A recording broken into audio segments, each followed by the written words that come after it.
Número 24 de nuestra Confesión de Fe de Londres 1689, la cual estamos tratando ya hace bastante tiempo. Las autoridades civiles es lo que vamos a estar tocando en esta mañana. No voy a hacerlo como las demás veces que lo hemos estado haciendo, considerando párrafo por párrafo, y en donde íbamos desglosando y mirando lo que dice cada párrafo, sino que en esta mañana yo voy a hacer una lectura de estos 3 párrafos que tenemos aquí y estaremos comentando y haciendo mención a todo lo que hemos leído, y ustedes van a ir dándose cuenta también cómo iremos tocando cada punto por punto.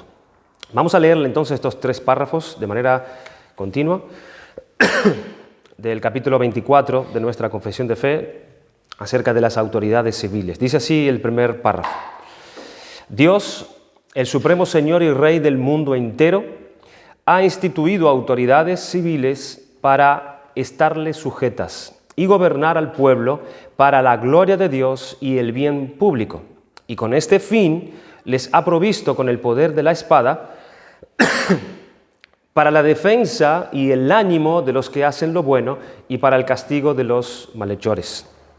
Es lícito para los cristianos aceptar cargos dentro de la autoridad civil cuando sean llamados para ello. En el desempeño de dichos cargos deben mantener especialmente la justicia y la paz, según las buenas leyes de cada reino y estado.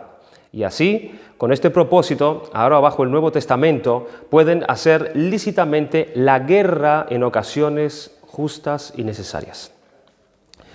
Habiendo sido instituidas por Dios las autoridades civiles con los fines ya mencionados, se les debe rendir sujeción en el Señor en todas las cosas lícitas que manden, no solo por causa de la ira, sino también de la conciencia. Y debemos ofrecer súplicas y oraciones a favor de los reyes y de todos los que están en autoridad, para que bajo su gobierno podamos vivir una vida tranquila y sosegada en toda piedad y honestidad.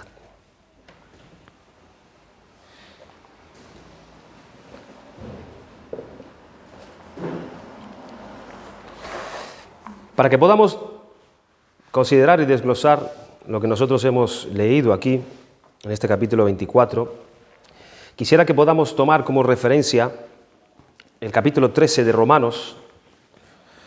Capítulo 13 de Romanos, vamos a leer lo que dice en la palabra de Dios. Capítulo 13, la carta a los Romanos. Abre tu Biblia, por favor, para que podamos todos leerlo juntos. Romanos capítulo 13, dice así: Sométase toda persona a las autoridades superiores, porque no hay autoridad sino de parte de Dios, y las que hay por Dios han sido establecidas. De modo que quien se oponen a la autoridad, a lo establecido por Dios resiste, y los que resisten acarrean condenación para sí mismos, porque los magistrados no están para infundir temor al que hace el bien, sino al malo. ¿Quieres pues no temer la autoridad? Haz lo bueno y tendrás alabanzas de ella, porque es servidor de Dios para tu bien. Pero si haces lo malo, teme, porque no en vano lleva la espada, pues es servidor de Dios, vengador para castigar al que hace lo malo. Por lo cual es necesario estarles sujetos, no solamente por razón del castigo, sino también por causa de la conciencia. Pues por esto pagáis también los tributos, porque son servidores de Dios que atienden continuamente a esto mismo. Como creyentes nosotros debemos, bíblicamente, conocer cuál debe ser nuestra relación, la relación de los cristianos, es decir, la relación de la Iglesia con el Estado. La relación entre la Iglesia y el Estado para nosotros es importante y debe ser importante. En el Antiguo Testamento nosotros vemos una teocracia en el pueblo de Dios. Es Dios quien legislaba, es Dios quien gobernaba, y en donde hay una estrecha relación entre las autoridades religiosas, es decir, los sacerdotes y la clase política que entonces eran los reyes. Vemos que era Dios el que gobernaba, pero allí estaban los sacerdotes, quienes eran los que dirigían a la iglesia, y estaban los reyes o el rey, que era quien gobernaba el pueblo. Y había una estrecha relación entre estas dos instituciones, aunque distintas en funciones, distintas en poder. Pero en el Nuevo Testamento las cosas cambiaron un poco.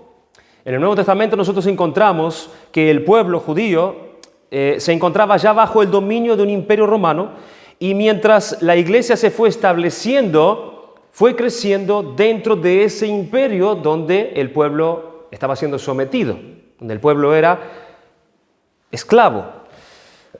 Y estos cristianos que se convertían en cada una de estas diferentes ciudades de las 14 provincias que tenía el imperio romano, comenzaron a tener una relación con estas autoridades paganas. Entonces aquí comienza a experimentar ellos algo distinto del Antiguo Testamento. Ya no era igual, ya estaban ellos bajo una sujeción, bajo una opresión. ¿Y cómo era la relación? ¿Cómo debe ser entonces esta relación? Hoy en día, en los países de todo el mundo, nosotros encontramos que la mayoría de los países no se fundamenta, hermanos, en una cosmovisión según la ley de Dios, en una cosmovisión cristiana. Por lo cual, para nosotros los cristianos debemos de conocer cuál es nuestro rol dentro de estos gobiernos no cristianos a la luz de la Biblia. ¿Cuál es el rol de la iglesia? ¿Cuál es el rol del creyente? ¿Y cómo se iba a hacer esto? El Evangelio es la respuesta. ¿Cuál es el rol del cristiano bajo esta institución que es de parte de Dios, que es el gobierno? La respuesta la tenemos en el Evangelio. El Evangelio para nosotros es nuestra norma de vida. Históricamente, tanto para los creyentes del Antiguo Testamento como para los creyentes del Nuevo Testamento, la Escritura es nuestra norma de vida y conducta, y siempre ha sido así. Venimos cada domingo a la iglesia a escuchar la palabra de Dios, a escuchar el Evangelio de Jesucristo, que nos enseña a cómo nosotros tenemos que vivir, por ejemplo, en nuestra familia. ¿Verdad? El Evangelio para la familia. Nosotros encontramos el ejemplo allí en Efesios 5, que los maridos deben amar a sus esposas, las esposas deben sujetarse y respetar a sus esposos. Tenemos allí el deber para nuestros hijos, cómo deben los hijos conducirse en la institución que es, por ejemplo, la familia. El Evangelio nos habla acerca de cómo tenemos que conducirnos en el trabajo, bajo la sujeción de nuestros jefes, con nuestros compañeros. Tenemos el Evangelio que nos dirige en la iglesia. El Evangelio es el que pone la norma en la iglesia, la autoridad en la iglesia y la conducta que tenemos que tener dentro de la iglesia. Así como que hay un Evangelio para la familia, el Evangelio para el trabajo, hay un Evangelio para los hijos, hay un Evangelio para los padres. Así, hermanos, hay un Evangelio también para la política. Hay un Evangelio para el gobierno también, esta institución que es dada y creada por Dios. Para nosotros podemos entender, hermanos, la relación que debe de haber entre el Estado y la Iglesia desde una perspectiva bíblica. Para que nosotros tengamos esto bien claro, tenemos primero que leer la Biblia. Tenemos que saber qué es lo que la Biblia enseña con respecto a estos principios que involucra la relación de la Iglesia con el Estado. Vamos a leer entonces, o hemos leído entonces allí en Romanos capítulo 13, que es un capítulo muy especial, que nos habla de la función del Estado y cómo debe ser la relación de los cristianos con el gobierno.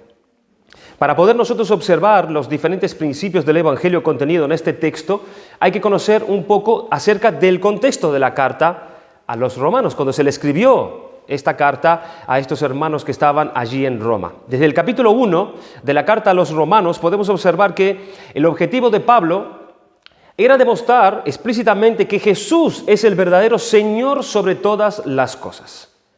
Él quiere demostrar y dejar bien claro que Cristo es el único soberano, el Señor sobre toda la creación. Él es el Rey de Reyes y Señor de Señores. Recordamos el contexto en el cual la iglesia en este momento se encontraba, hermanos. Ellos estaban bajo el imperio romano, siendo dominados por el imperio romano. Y bajo el imperio romano, todo emperador que moría, automáticamente el gobierno, automáticamente el imperio, lo constituía como Dios. Lo constituía como Dios. De hecho, se les llamaba a estos emperadores que se morían hijos de Dios. Y esto llegó a tal extremo en esta nación que el imperio exigía a los ciudadanos que incluso en vida exigía ser adorado como Dios estos emperadores. Encontramos que Flavio, Claudio y otros más emperadores exigieron ser adorados cuando estaban vivos por los ciudadanos. Por tanto, cuando a los cristianos se les comienza a acusar, se le empieza a llamar a estos de ateos.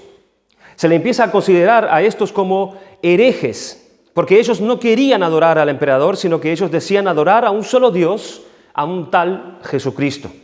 Los llamaban ateos, los llamaban herejes porque ellos predicaban que Jesús era el Señor de señores y el Rey de reyes y quien gobernaba incluso sobre el imperio romano.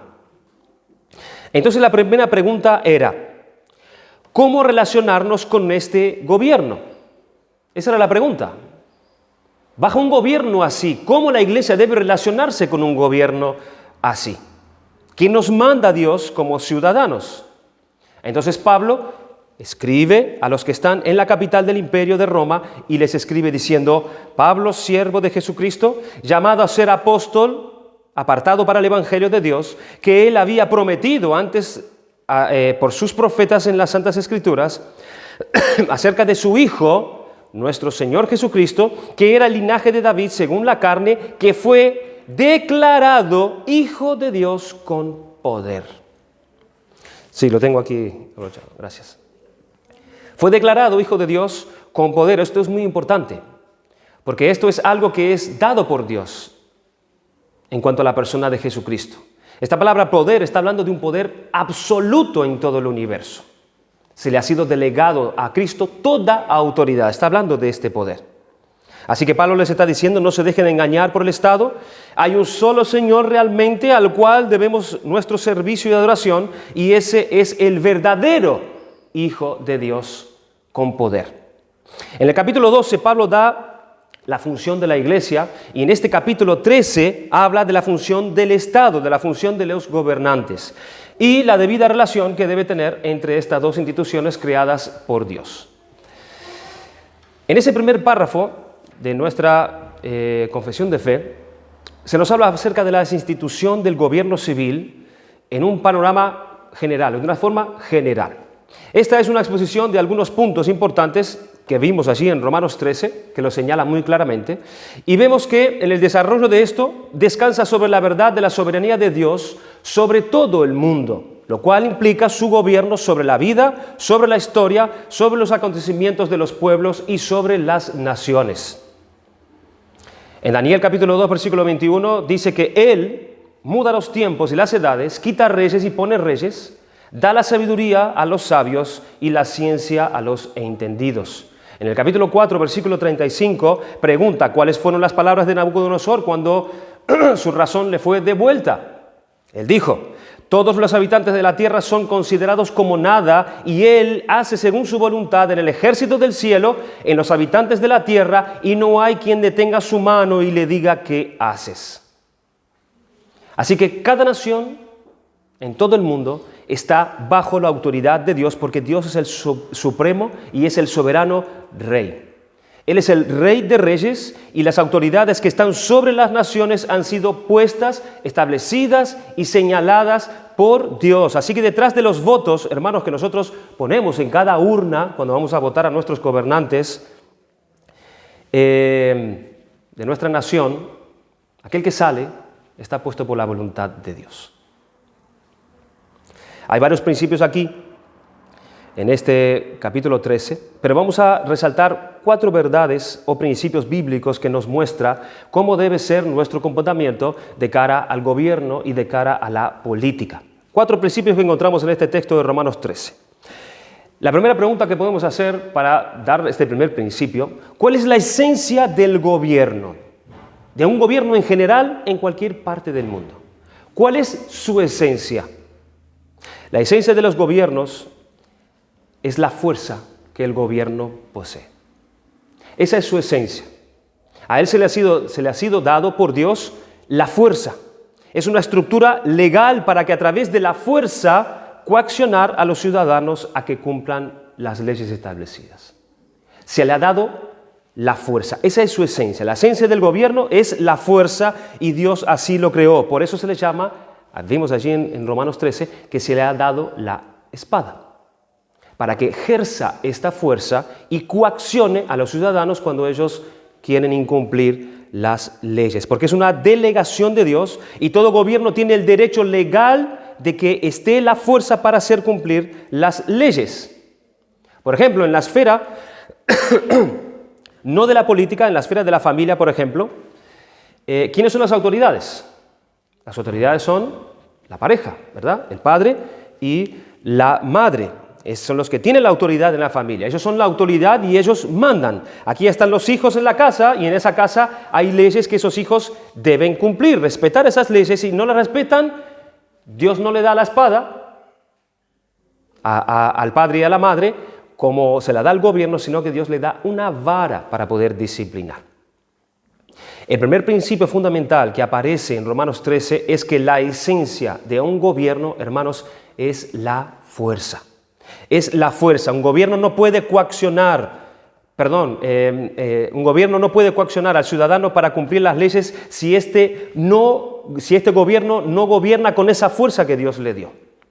Cuando este gobierno haya perdido esa fuerza, él perdió su legitimidad para gobernar y ya perdió su gobernabilidad. Tiene una fuerza dada por Dios para poder ejercer y hacer cumplir toda justicia. En segundo lugar, la segunda verdad que encontramos en Romanos 13, el segundo principio que encontramos es que esa autoridad que tiene el gobierno es delegada y no es absoluta.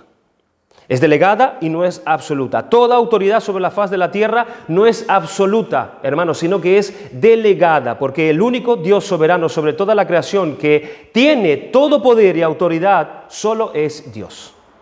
Y nosotros podemos conocer a este Dios por medio de su Hijo Jesucristo, quien es Dios soberano. Por tanto, porque solo Dios es absoluto en poder y autoridad, es que dice Romanos que Él no solamente delega, sino que Él constituye a otros como autoridad sobre la tierra. ¿Qué significa que una autoridad no es absoluta, sino delegada aquí en la tierra? ¿Qué significa esto? Significa, en primer lugar, que no debe ser para siempre.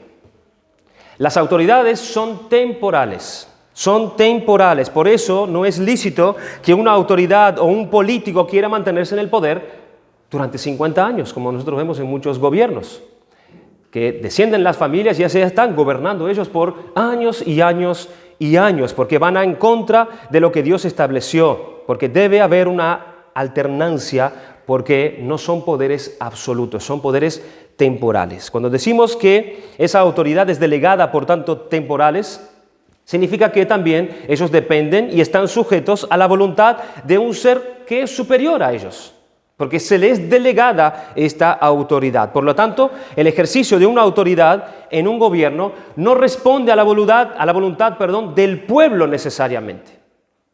El gobierno no responde a la voluntad necesariamente del pueblo, sino que sirve al pueblo respondiendo a la voluntad de aquel que lo estableció como autoridad, el cual es Dios. Esto lo vemos en Génesis, por ejemplo. Dios es el soberano, mas Él delega a Adán y a Eva el sojuzgar la tierra y dominar la creación. Pero ¿qué sucedió cuando Adán y Eva desobedecieron la ley? ¿Qué sucedió cuando ellos desobedecieron la ley impuesta por Dios? Cuando ellos pecaron. Cuando ellos pecaron, automáticamente, después de haberles Dios impuesto a ellos sanciones penales, les echó del huerto a los dos. ¿Y qué puso Dios allí en la entrada del huerto? Hermanos, puso a un ángel. ¿Y qué tenía el ángel en la mano? Tenía una espada. Una espada para ejercer la fuerza, para ejercer el poder por si ellos quisieran rebelarse nuevamente contra lo establecido. Ya podemos ver allí los principios de autoridad del que gobierna. Allí está, en la ley de la creación, ya podemos ver proyectado la función del gobierno. Tengamos esto en cuenta, hermanos. Toda autoridad en la tierra, sea en familia, sea los padres, sea en la política, sean las autoridades gubernamentales, sea en la iglesia, toda autoridad es delegada por Dios y esta es temporal. es temporal. Por lo tanto, ellos responden a Dios por sus acciones y por eso deben de aprender de la revelación natural también como de la revelación en su palabra, cómo deben de gobernar. El tercer principio que encontramos aquí en Romanos 13, la autoridad que tiene el gobierno, el Estado, es delegada. Y eso significa que está limitado a las funciones que Dios le ha puesto. Es decir, que la autoridad de un gobierno está determinado por Dios y no por nosotros los hombres. Y aquí viene la gran pregunta. ¿Para qué Dios instituyó los gobiernos en la tierra? ¿Para qué Dios instituye gobiernos en la tierra? Hermanos, Dios los instituyó a causa del pecado. A causa del pecado. Dios instituyó a los gobernantes para proteger el bien y para suprimir el mal. Y la función del Estado, de un gobernante, de una autoridad, del órgano ejecutivo, del órgano legislativo, del órgano judicial, es refrenar el mal y promover el bien. Esa es su función. ¿Cuál mal o cuál bien? Nos pudiéramos preguntar. Según como Dios lo define y no como la sociedad define lo que es el bien y el mal, sino como Dios lo establece en su palabra. Dios instituye los gobiernos para refrenar el mal y promover el bien definido por Dios. Es para proteger a la humanidad de su autodestrucción. Para eso Dios establece los gobiernos en la tierra y le pone en la mano una espada y le da fuerza para poder ejercer las leyes justas suyas. Entonces, bíblicamente, hay tres funciones que tiene el Estado en la Biblia. La primera de ellas es proteger a las personas del mal y preservar la vida humana y la dignidad. Es para proteger, hermanos, la vida. Es para preservar la dignidad del ser humano. Y en segundo lugar, el gobierno debe proteger la propiedad privada. En la Biblia los gobiernos son impuestos por Dios para proteger y no expropiar la propiedad privada. Y esto lo podemos ver en las Escrituras. Podemos ver que cuando Dios lleva al pueblo hebreo a la tierra prometida, una vez que ellos entraron en la tierra prometida, ¿qué hizo Josué con toda esa tierra?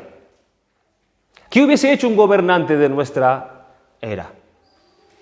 Teniendo toda esa tierra en sus manos para poder repartirla. Josué la repartió legalmente y en la ley de Moisés quedó escrito que nadie podía ni robártela ni usurpártela y era el rey el que tenía que proteger que tú no pierdas tu propiedad privada. Así lo había establecido Dios. Porque también en la Biblia parte de la propiedad privada es tu esposa, parte de tu propiedad privada son tus hijos, son tus animales, no solamente la tierra, sino que todo lo que tienes, incluida tu familia. Y el Estado no puede usurparte porque el Estado no es el dueño de tus hijos, el Estado no es el dueño de tu esposa, el Estado no es el dueño de tu matrimonio, el Estado solamente se encuentra y fue establecido por Dios para proteger lo que ya es tuyo. Para eso está establecido por Dios. Y en tercer lugar, la función del Estado en la Biblia es procurar la justicia en todo tipo de relación. Vemos allí en el libro de los jueces también, como Dios levantaba un juez tras otro para poder juzgar con equidad todos los asuntos del pueblo. ¿Qué pasaba cuando no había rey en Israel? Había un desmadre, había realmente asuntos difíciles sin resolver y la nación se iba a pique, pero Dios levantaba a un juez para que juzgue a la nación y para traer justicia en todo tipo de relación.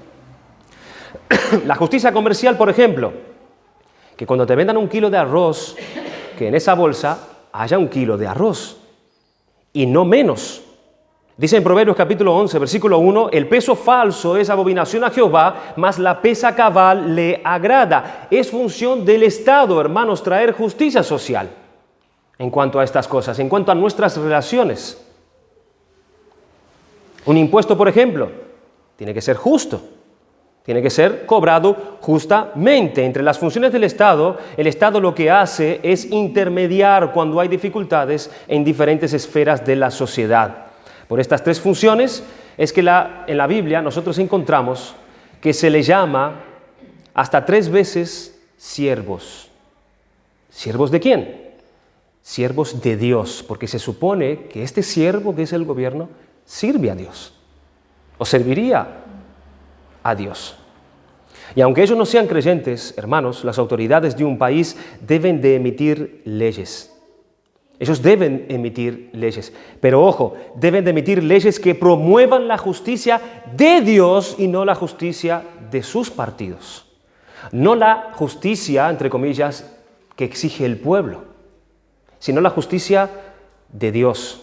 Y la manera en que se debe de gobernar es emitir leyes conforme al orden creado por Dios y no conforme a lo que me diga fulano o me diga mengano o me diga mi partido, si lo que se quiere no es conformarme a lo que Dios está establecido. Este gobierno deja de ser legítimo ante los ojos de Dios.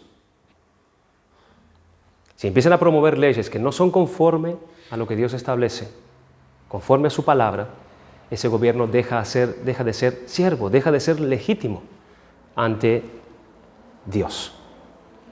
No quiere decir que Dios en su soberanía no utilice todas las cosas, aún el mal, aún la corrupción, el robo y todo lo que hay alrededor del pecado, para hacer su voluntad.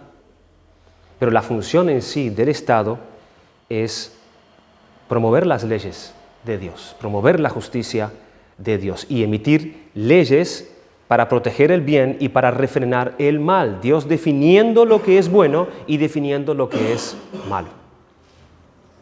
Y cuando un gobierno civil, cuando las autoridades de una nación se alejan de estas 3 funciones que acabamos de mencionar y buscan querer controlar, gobernar las otras esferas que Dios ha creado, por ejemplo, la familia, cuando quieren controlar la iglesia, cuando quieren controlar la educación, cuando quieren controlar el arte, hermanos, de una sociedad o la misma ciencia, ese Estado está abusando de su poder y ya perdió su legitimidad ante los ojos de Dios como gobierno.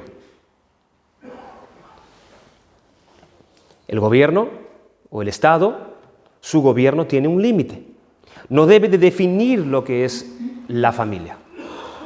El gobierno no está para redefinir lo que es el matrimonio o la iglesia. El Estado no puede decir qué debe predicar la iglesia, cómo se debe de organizar la iglesia, cómo debe la iglesia de manejar los fondos, cómo deben de predicar y cuándo deben de hacerlo. El Estado no puede meterse en las demás instituciones porque no le es su competencia.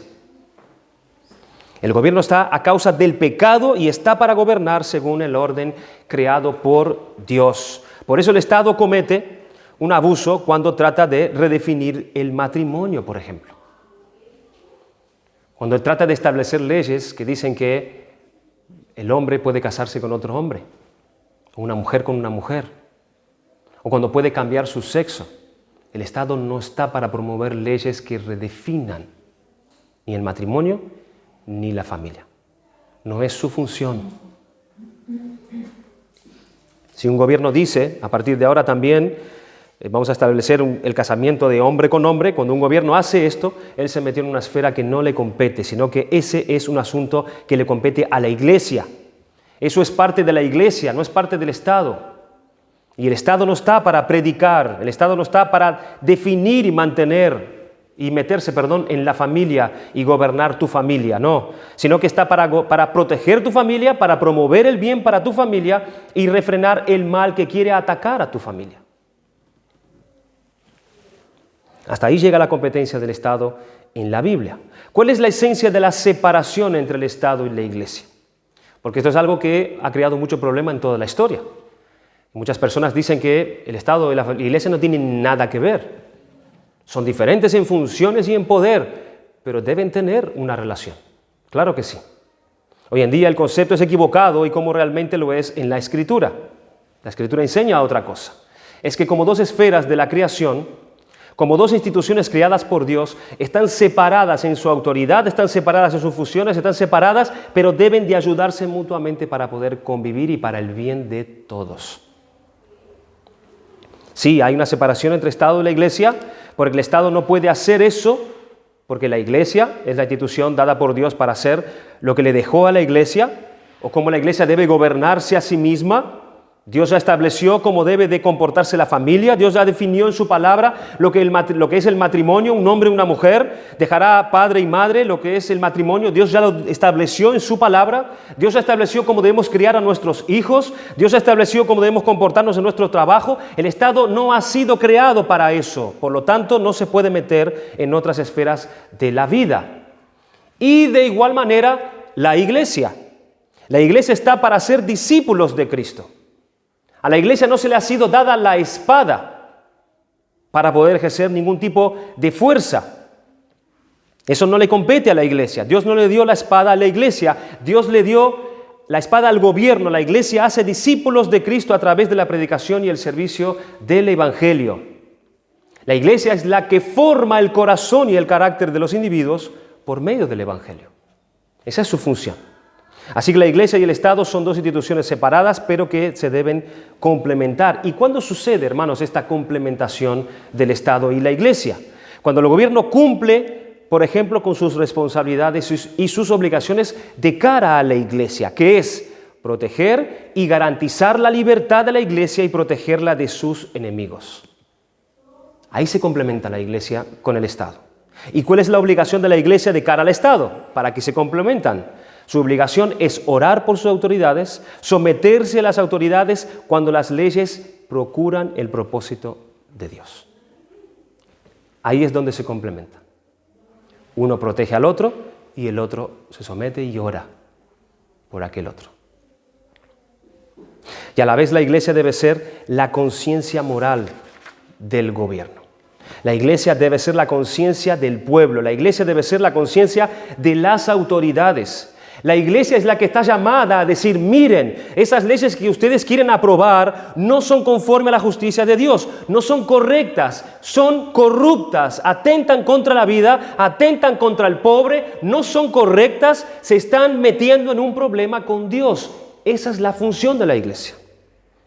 Es la conciencia del Estado. La iglesia está para ser la conciencia del gobierno, pero eso no quiere decir que los cristianos, que la iglesia puede exigir al gobierno, por ejemplo, que cambie su manera de hablar, porque no le compete un asunto al otro. No podemos pedirle a los políticos que cambien su lenguaje y comiencen a hablar acerca de la redención, acerca de la justificación, acerca de la adopción, de la santificación o de la glorificación. No, ellos no están para enseñar la Biblia. Esa es la función de la iglesia y los políticos deben de gobernar por la fuerza y reprimir la maldad y por la fuerza promover el bien para el bienestar de todo el pueblo. El cuarto principio que vemos en Romanos 13 es que la obediencia civil al Estado es necesaria, pero es limitada.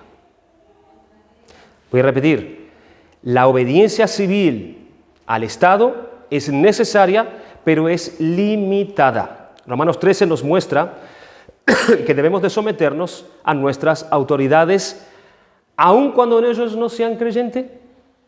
Debemos someternos a las autoridades, aun cuando nosotros no estemos de acuerdo con ellos. Tenemos que someternos a las autoridades, dice Romanos 13, aun cuando sucede estas cosas, lo leemos allí. Y Romanos 13 dice que hay dos razones por las cuales tú y yo tenemos que someternos a las autoridades del Estado, y la primera razón es para evitar el castigo, ¿cierto? Para evitar el castigo. Nos sometemos para no ser castigados por la ley, por la espada que lleva en la mano el Estado. Y por la segunda razón es superior a esta. Pablo dice que es por causa de la conciencia. Es por causa de la conciencia. ¿A qué se refiere Pablo con esto? Es cuando un cristiano entiende que ellos son también autoridad, como puede ser un padre que exige a que sus hijos se sometan a su autoridad delegada por Dios como padre. Cuando tú entiendes que ellos también son autoridad, solo que en otra esfera de la sociedad, de la creación, entonces es más fácil someterse a ellos, no para evitarle castigo de ellos sobre mí, sino para glorificar a Dios quien puso a ellos por autoridad.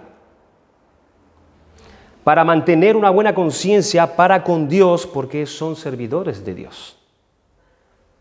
Es un asunto de conciencia. Me estoy sujetando a Dios cuando me sujeto a las autoridades. Al final, la obediencia civil del cristiano a las autoridades es para la gloria de Dios, porque nosotros sabemos que así como dice Proverbios 8:15, que dice, por mí reinan los reyes y los gobernantes decretan justicia. Cuando el cristiano entiende esto, entiende que es Dios el soberano sobre las autoridades, entonces a él es más fácil someterse. Es un asunto de conciencia. Ahora bien, la gran pregunta entonces es, ¿significa entonces que nuestra obediencia debe ser ciega al Estado? ¿Nuestra obediencia civil al Estado debe ser ciega? ¿Debo ser un obediente absoluto a las autoridades gubernamentales? Hermanos, no. No. La obediencia civil es limitada porque hay ocasiones cuando desobedecer al gobierno trae gloria al Señor. Va a haber ocasiones que cuando debamos desobedecer al gobierno, eso traerá gloria al Señor. ¿Y cuándo es eso? Y es muy simple, hermanos. Vemos el principio en la Biblia en todos lados. Cuando el Estado exige o impone que los ciudadanos hagan lo que Dios prohíbe, y cuando el Estado prohíbe a los ciudadanos que hagan lo que Dios ha ordenado, no solamente debemos desobedecer, sino que podemos desobedecer, sino que debemos desobedecer. Cuando un gobierno le impone a los ciudadanos que hagan lo que Dios prohíbe y les impone hacer lo que Dios manda, en ambos casos la desobediencia civil no es una posibilidad, la desobediencia civil es un deber del cristiano. Es un deber. Y el principio lo vemos muy claro en las Escrituras. En una ocasión, los apóstoles comenzaron a predicar en el mismo comienzo de la iglesia, y ellos pretendían predicar el Evangelio de Jesucristo. Y ahí es cuando vienen las autoridades de los judíos, y los llaman y les prohíben a ellos a predicar el Evangelio. ¿Y cuál fue la respuesta de los apóstoles ante esta prohibición? Dice en Hechos capítulo 4, versículo 18, y llamándolos, les intimaron que en ninguna manera hablasen ni enseñasen en el nombre de Jesús. En primer lugar, dice que les ordenaron, es decir, hay una ley, hay un decreto ya puesto para que ellos no hagan tal cosa. Y en segundo lugar, el mandato fue que ni hablasen ni enseñasen, es decir, ni en lo público ni en lo privado. Fueron las autoridades impuestas por Dios las que le dijeron estas cosas a los apóstoles. No pueden predicar el Evangelio ni en casa ni públicamente. Autoridades puestas por Dios, a los cuales Romanos 13 enseña que debemos sujetarnos. Pero ¿cuál fue la respuesta de los apóstoles? Versículo 19. Mas Pedro y Juan respondieron diciéndoles, juzgad si es justo delante de Dios obedecer a vosotros antes que a Dios. Pero hermanos, es importante mencionar que este principio no lo establecieron los apóstoles. No fueron los apóstoles quienes establecieron este principio, sino que este principio está en toda la historia de la Biblia.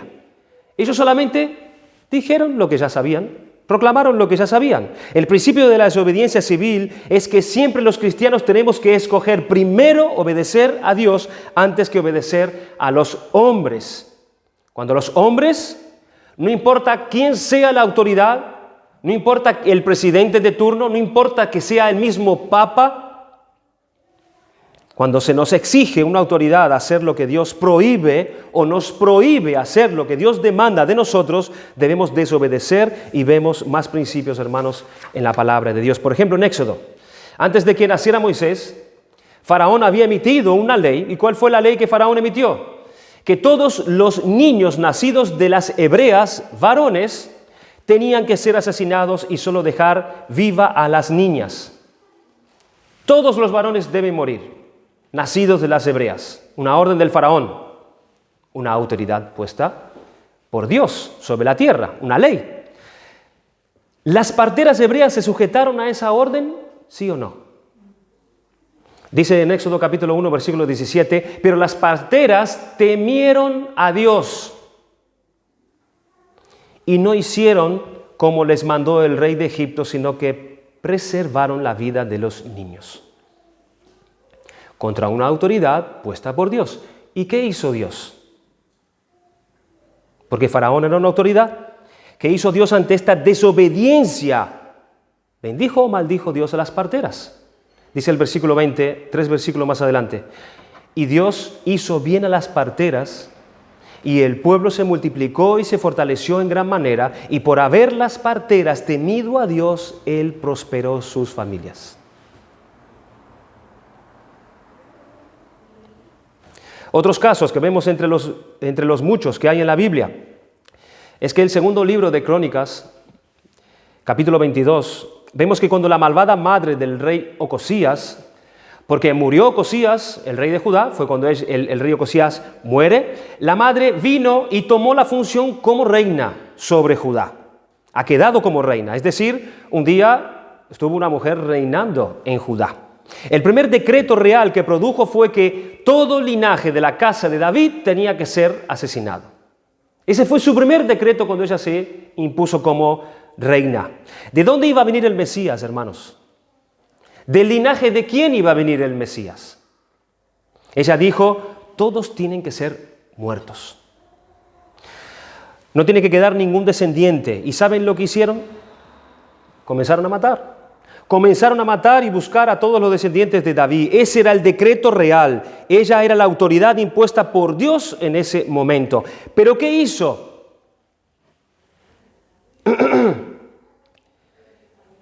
La hija de esta reina. ¿Qué hizo la hija de esta reina? Desobedeciendo una orden directa real de la reina, ella toma al último descendiente de David, que era un niño, que era apenas un bebé, lo agarró y lo escondió en la casa de un sacerdote que pasó 6 años allí escondidos.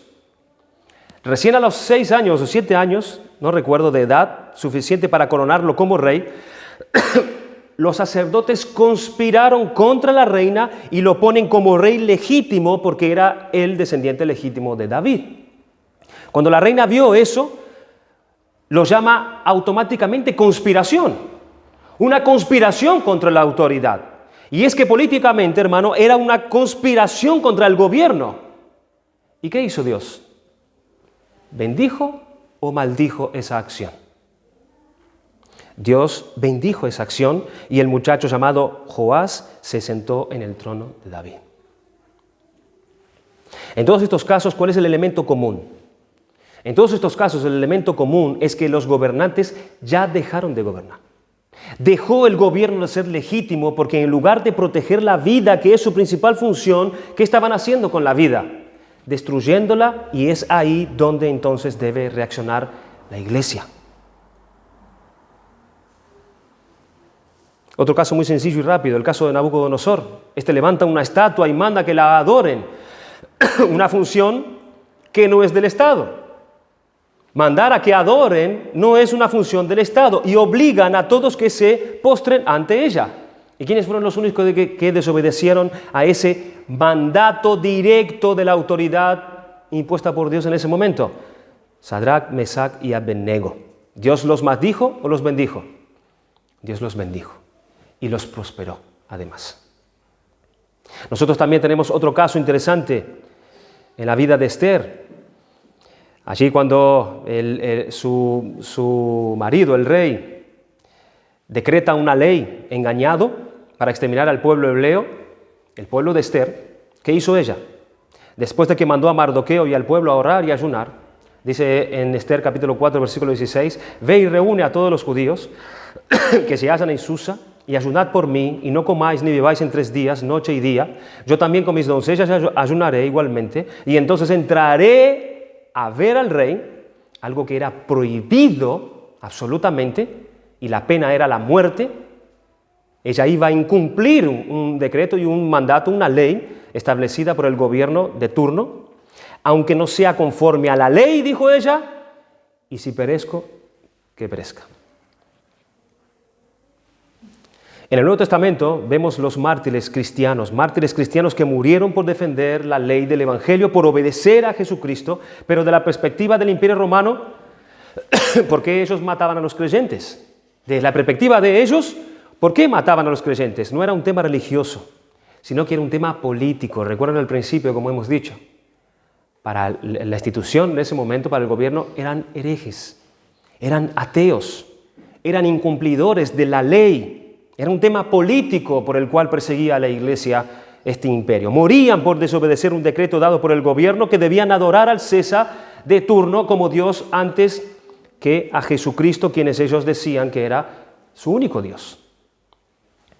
Era un tema político, pero ellos decían, antes que desobedecer a Dios, desobedeceremos a las autoridades, aunque nos cueste la vida. En resumen, ¿en qué circunstancias se vuelven entonces necesaria la resistencia civil al gobierno? Cuando el gobierno ya no sirven a los propósitos de Dios. Cuando el gobierno ya no sirven a los propósitos de Dios, ni a la justicia de Dios, ni a sus mandatos según el orden de la creación y según el orden de su palabra en las Escrituras. Hay que desobedecerlos cuando los gobernantes exigen legalmente que los ciudadanos hagan lo que Dios prohíbe y cuando prohíben hacer lo que Dios manda. ¿Y en qué casos específicamente? Podríamos decir algunos. La desobediencia civil se vuelve necesaria.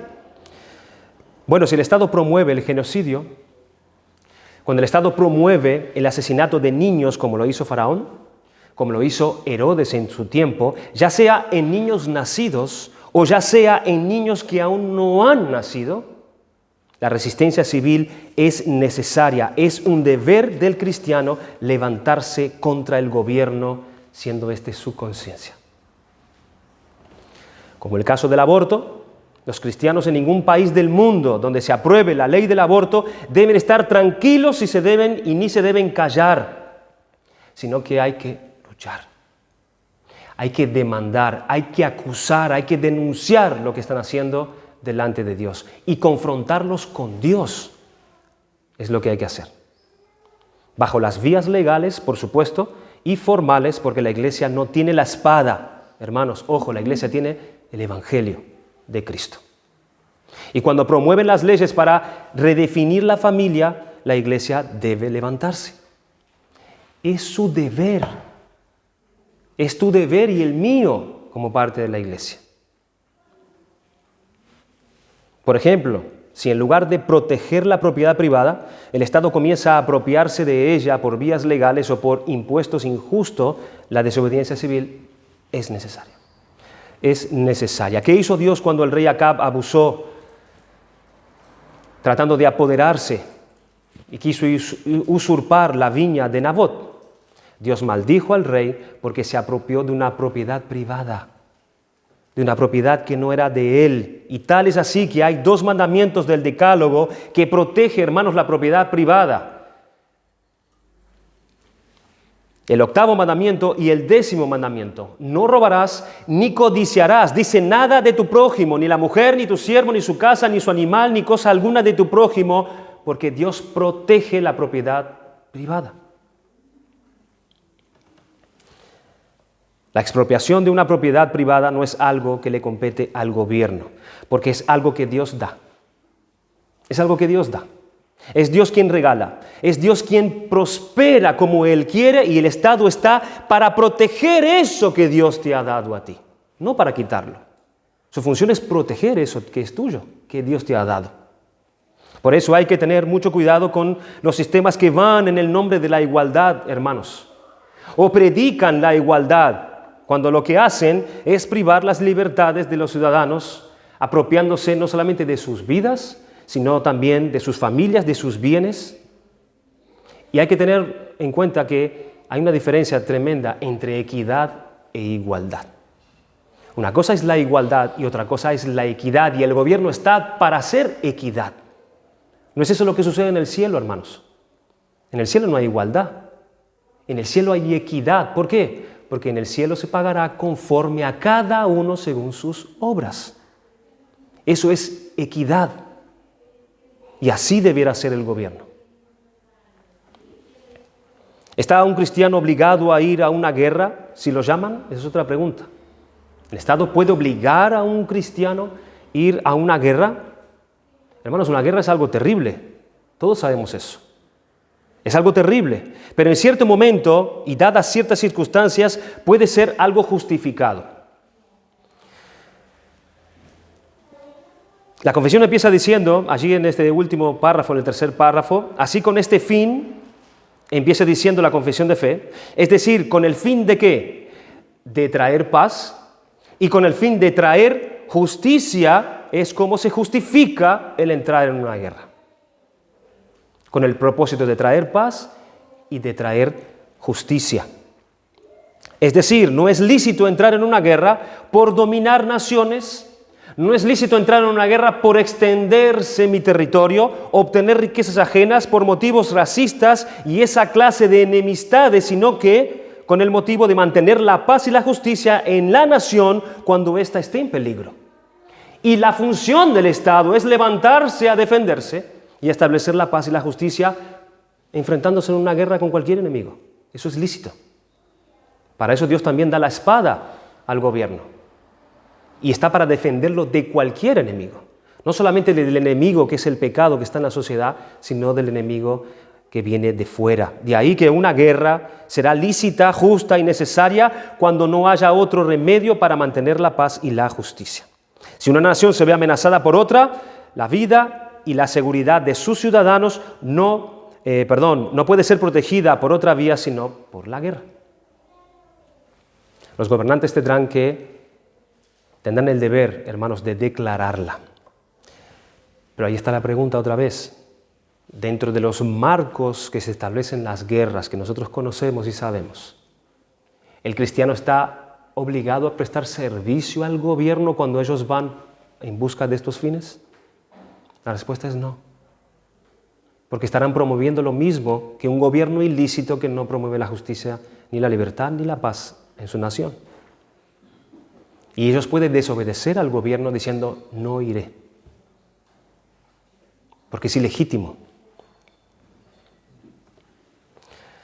Cuando un gobierno la pierde, hermanos, esta legitimidad, por cuanto no sirven a los propósitos, la justicia y a la promoción de las leyes de Dios, ese gobierno ya no es digno ni de honra, ya no es digno ni de respeto, ya no es digno de nuestra aprobación, sino que deben ser confrontados legítimamente por la Iglesia, por los cristianos.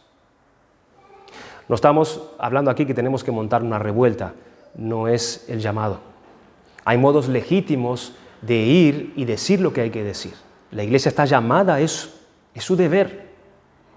No someterse a las leyes que son impuestas para esos fines, pero está llamada a ir y denunciar. Como hemos dicho antes, es su conciencia y estos gobiernos no son dignos de honor, porque ya dejaron de ser siervos de Dios. Ya dejaron de servir a los fines de Dios. Por eso ya no son dignos ni de honra, ni de respeto, ni de aprobación, sino de ser confrontados por la palabra de Dios. ¿Cuál es la responsabilidad de la Iglesia ante el Estado? ¿Cuál es la responsabilidad de la Iglesia ante el Estado? La Iglesia debe pagar sus impuestos, por altos que estos sean. Debemos pagar los impuestos. El Señor dijo, dar al César lo que es del César. Debemos pagar nuestros impuestos. La Iglesia debe confrontar las leyes que van en contra de la justicia de Dios, porque la Iglesia es su conciencia y la Iglesia está llamada a orar por las autoridades, por los reyes y por todos los que están en eminencia, para que vivamos quieta y reposadamente en toda piedad y honestidad, porque esto es bueno y agradable delante de Dios nuestro Salvador. Fíjese que es el fin, no es en sí mismo el bien de los gobiernos. El fin son los propósitos de Dios para con su Iglesia. Ese es el fin. Para que vivamos quieta y reposadamente y la Iglesia pueda cumplir con su función de predicar el Evangelio y extender el reino de Dios. Cuando los gobiernos se oponen a eso, Dios dice, oren por los gobernantes. Tenemos que reconocer que hay un solo ser que tiene verdadera autoridad y poder eterno y es verdadero soberano sobre todas las cosas. Y ese no es el Estado, ese no es la clase política, ese no es la Iglesia, sino que su nombre es Jesucristo. Y toda la creación le tiene que servir y postrarse en obediencia ante Él porque Él es soberano. Todas las naciones sirven al Señor, todas las instituciones le sirven a Él y Él es el soberano con toda autoridad. Y no hay peor pecado para una autoridad delegada, sea padre de familia, sea político, sea la iglesia, sea quien sea, no hay peor pecado por una autoridad delegada que no reconocer a Dios como aquel que le delegó esa autoridad. Porque Dios es el verdadero soberano sobre todas las cosas, incluyendo los gobiernos, la familia, el arte, la ciencia, la educación, todo. Es el Señor. ¿Tenemos una relación, la iglesia, con el gobierno? Sí. ¿La iglesia no tiene ningún tipo de relación con el Estado? No. Son dos instituciones creadas por Dios donde tendrán que ayudarse mutuamente para el bien de todos nosotros, para el bien de toda. Pero lamentablemente eso no es así, dejó de ser así. Los primeros creyentes allí en Roma ya se encontraban en este conflicto de cómo hacer, cómo relacionarnos ahora con un gobierno así. La palabra de Dios nos deja, por medio del Evangelio, cómo tenemos que conducirnos ante las autoridades, hermanos, y orar al Señor.